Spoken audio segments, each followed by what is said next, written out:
Speaker, I want to refer to a press release that was released by the Electoral Commission on the 30th of July 2024, outlining a number of activities to be undertaken ahead of the 2026 elections. Right Honorable Speaker, at number 1, the Electoral Commission set out dates 6 to 16th of August 2024 for field demarcation of constituencies and electoral areas and reorganization of polling stations. Right Honorable Speaker, what is happening on the ground is that the Electoral Commission constituted a team that comprises of town clerks, chief administrative officers, district planners, sub-county administrative secretaries, and themselves as the team to do this work. What they are doing, Right Honorable Speaker, is that they are splitting constituencies, electoral areas. They started with local governments, splitting electoral areas, merging some, and doing away with others. Right Honorable Speaker, in all this exercise, they have not involved the political parties who are major stakeholders in this business. Right Honorable Speaker, I got to know about this from my councillors when they came to me when most of them were losing their constituencies. In accordance to the Local Government Amended Act of 2020, this House passed, and this is what is being implemented, that a sub-county, to have for sub-county councillor, somebody must have 30,000 voters. In KCCA, 50,000, 100,000 voters.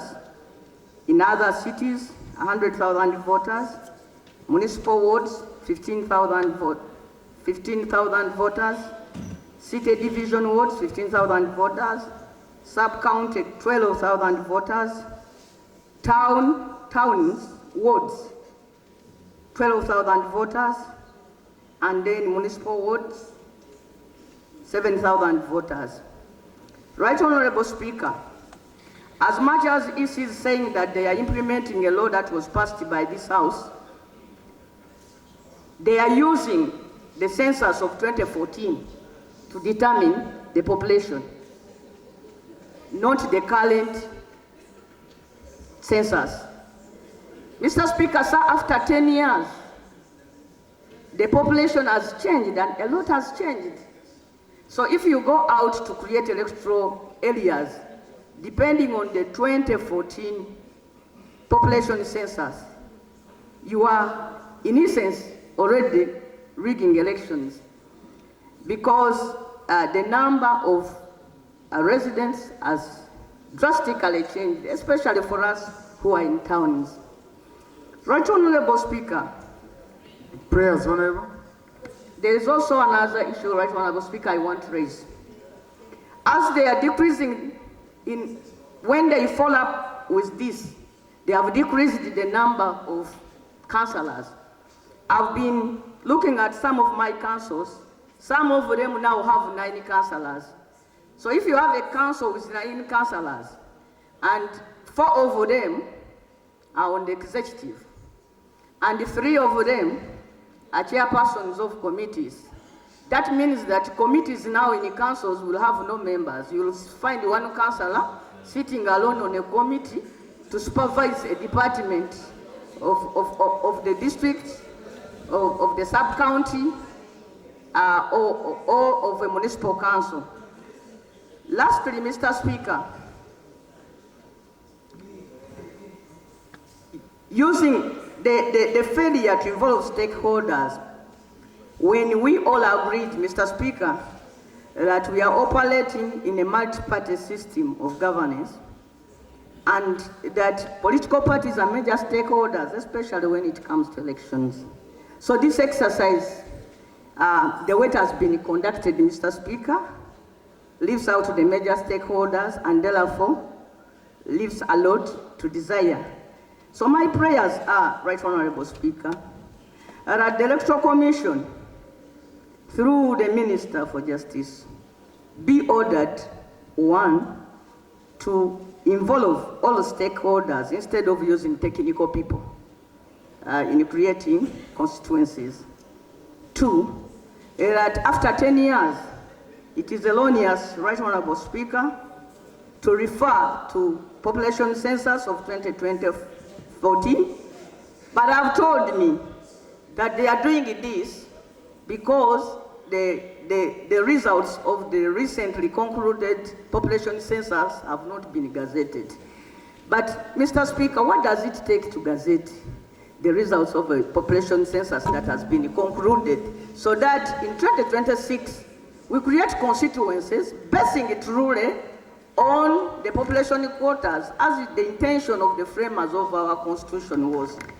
And lastly, Mr. Speaker, that we make laws, but laws are not supposed to cause absurdities. Where you see that a council has been decreased to the number of councillors who cannot constitute a council with its organs, then the best thing, Right Honorable Speaker, would have been for the Electoral Commission to refer this matter back to Parliament so that we reconsider the amendment we made. We made it in good spirit. We wanted to decrease the number of leaders. But our intention was not to create an absurdity like the case is turning out to be. Right Honorable Speaker, I beg to move. Thank you. Thank you, Honorable Nambooze. Honorable Minister for Justice and Constitutional Affairs.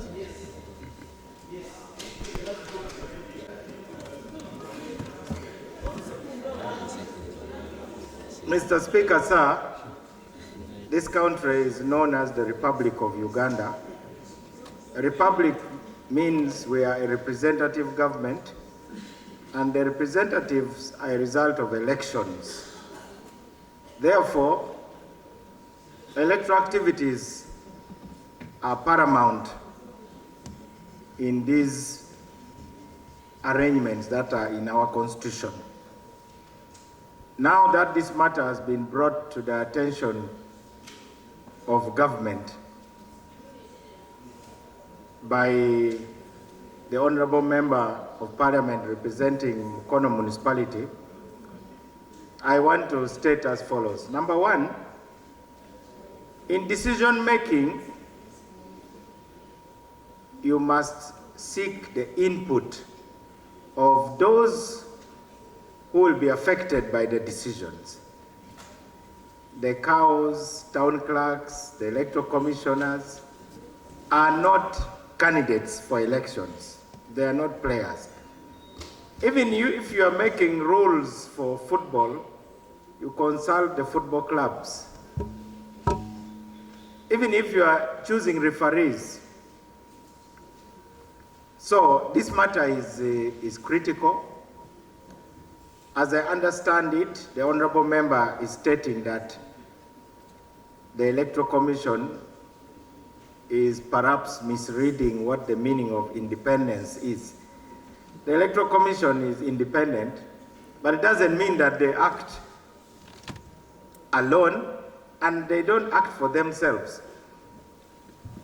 For the record, let me state that this is not the first time the Electoral Commission has done things that have caused embarrassment. Yours truly was once removed from the voters' register by an Electoral Commission which claimed that they had retired the register. I had to go to court to prove that you cannot retire a register. You can compile and keep updating.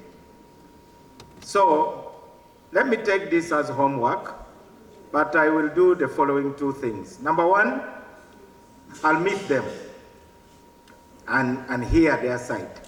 Number two, I will direct whoever is concerned to convene an extraordinary meeting of the National Consultative Forum of Political Parties. This is a constitutional body chaired by the ruling party, but the deputy chair is from the leading opposition party in Parliament. I believe that will be a forum for us to do the right thing for those who will seek elections. Not everybody will be a candidate, but the parties are the best groups to make the input impactful. I promise that by as early as possible next week, you will have your actions. But you'll also hear in the media the things we are trying to do. We want to avoid gerrymandering. We do not want an accusation by those who will lose elections to claim that they lost because of the actions of the Electoral Commission. But they say a stitch in time saves 9. I thought I was being extremely clear. Okay.